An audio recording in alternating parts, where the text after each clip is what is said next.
Why is it so hard to do the little things that would improve my life?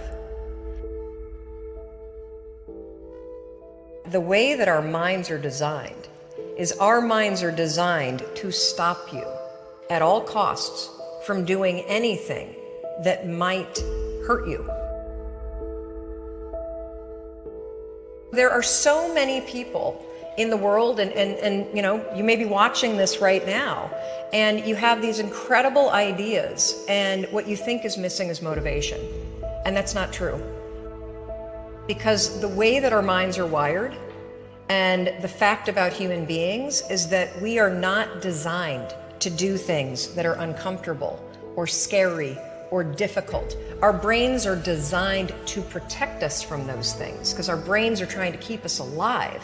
And in order to change, in order to build a business, in order to be the best parent, the best spouse, to do all those things that you know you want to do with your life, with your work, with your dreams, you're going to have to do things that are difficult, uncertain, or scary, which sets up this problem for all of us. The one thing we have in this world is we can't control the events, but we can choose what to focus on, we can choose what things mean, and we can choose what to do. Those three choices, those three decisions really control our life. You can always make a decision. That's always in your control. Staying with somebody that treats you like garbage is a decision. It is. Staying at a job that you hate is a decision. Staying in the body that you are not proud of is a decision. Is it going to be easy? No, it's not going to be easy to change. It's simple. It's your job to push yourself. It's not the smartest people who achieve success. It's the people who procrastinate less, make fewer excuses, as they take actions every day towards the goals that they want to achieve. Indecision is the thief of opportunity. Indecision means the door is still closed. Indecision means the opportunity waits. Indecision means what could be is postponed or may never be.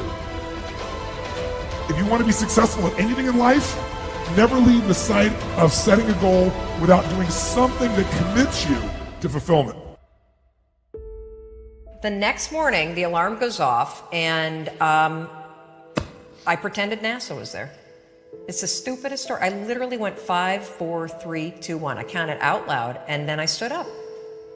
And I'll never forget standing there in my bedroom. It was dark, it was cold, it was winter in Boston.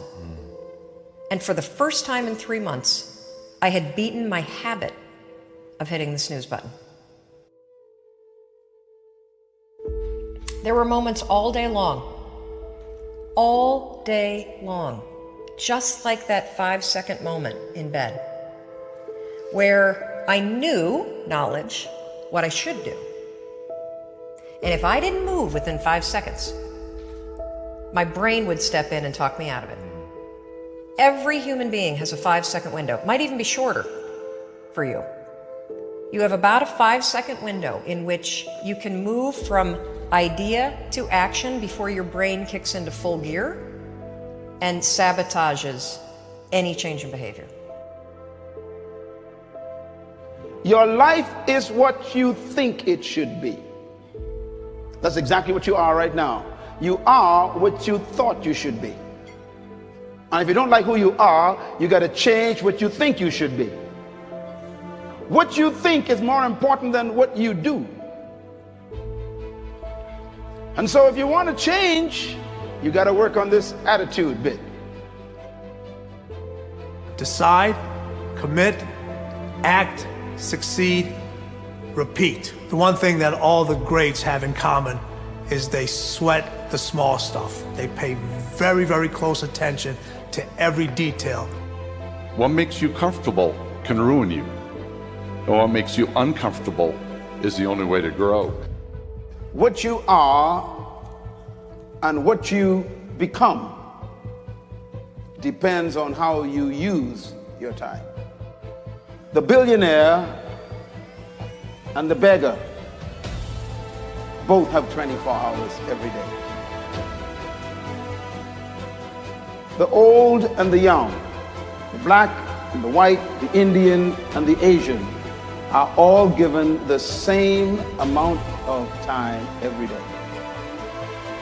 You cannot stop a day. You cannot stop an hour. But you can control how it will be used. Your life comes down to your decisions, and if you change your decisions, you will change everything.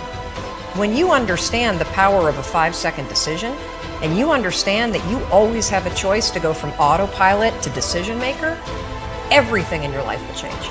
You will be a different negotiator, you will be different in sales, you will be unstoppable in the gym, because you will realize the amount of garbage that you put in the way of your hopes, of your dreams, of your potential, of your confidence, of your courage. Everything comes down to the decisions that you make. Take ownership. Take extreme ownership. Don't make excuses. Don't blame any other person or any other thing. Get control of your ego. Take ownership of everything in your world, the good and the bad. Take ownership of your mistakes. Take ownership of your shortfalls. Take ownership of your problems. And then take ownership of the solutions that will get those problems solved.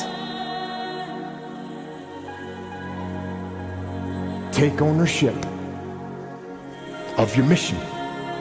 Take ownership of your job, of your team, of your future, and take ownership of your life.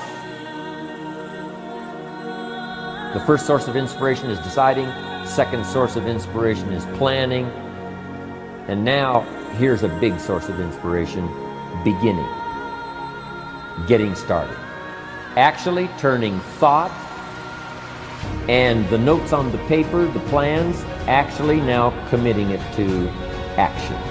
Getting started.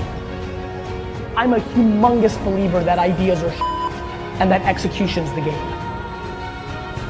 Well, I think the one thing that discipline definitely does help you with is it helps you get things done. And when you get things done, when you actually do things, you have more success. If you have more success, and sometimes a big part of success is just not being fucking lazy and just doing it. Yeah. That's like 90% of it is just showing up. Get there and start working. Like, you're not gonna feel perfect every day. If I only worked out when I felt good, I'd be a fat fuck. Discipline, it does start with waking up early. It really does. But that is just the beginning. And I always say that discipline is the root of all good qualities.